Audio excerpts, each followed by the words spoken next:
കടൽ ഖനനത്തിനെതിരെ കൊല്ലം DCC നടത്തിയ രാപ്പകൽ സമരം സമാപിച്ചു. കൊല്ലം വാടിക്കടപ്പുറത്ത് നടന്ന സമാപന സമ്മേളനം AIC general secretary KC Venugopal ഉദ്ഘാടനം ചെയ്തു.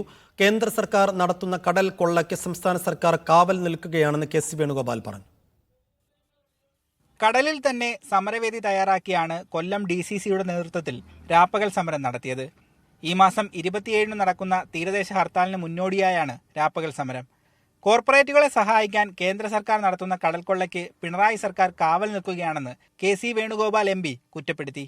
പക്ഷെ തങ്ങളുടെ നിലനിൽപ്പിനെ ചോദ്യം ചെയ്യുന്ന അവസ്ഥ വന്നാൽ മത്സ്യത്തൊഴിലാളി ഉണർന്നെഴുന്നേറ്റാൽ ഒരു മോടിയും അവിടെ കസേരയിൽ ഇരിക്കേണ്ടി വരില്ല എന്നുള്ളതാണ് യാഥാർത്ഥ്യം. നമുക്കറിയാം, മുൻകാലഘട്ടങ്ങളിലും അത് സംഭവിച്ചിട്ടുണ്ട്.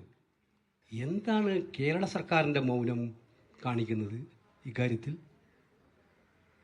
എന്നെ ഭയപ്പെടുത്തുകയാണ് ശ്രീ പിണറായിയുടെ മൗനം ഇക്കാര്യത്തിൽ. മത്സ്യബന്ധന മേഖലയെ തകർക്കുന്ന കേന്ദ്ര നീക്കത്തിനെതിരെ സംസ്ഥാന സർക്കാർ നിയമസഭയിൽ പ്രമേയം പാസാക്കണമെന്നും അദ്ദേഹം പറഞ്ഞു. മത്സ്യത്തൊഴിലാളി കോർഡിനേഷൻ കമ്മിറ്റിയുടെ നേതൃത്വത്തിൽ 27 നടക്കുന്ന തീരദേശ ഹർത്താൽ വിജയിപ്പിക്കാൻ ഇടതു സംഘടനകളും തീരുമാനിച്ചിട്ടുണ്ട്. കടൽ ഖനനത്തിനെതിരെ പ്രതിഷേധം ശക്തമാക്കാനാണ് കോൺഗ്രസ് നേതൃത്വത്തിന്റെ തീരുമാനം. മീഡിയ 1 കൊല്ലം.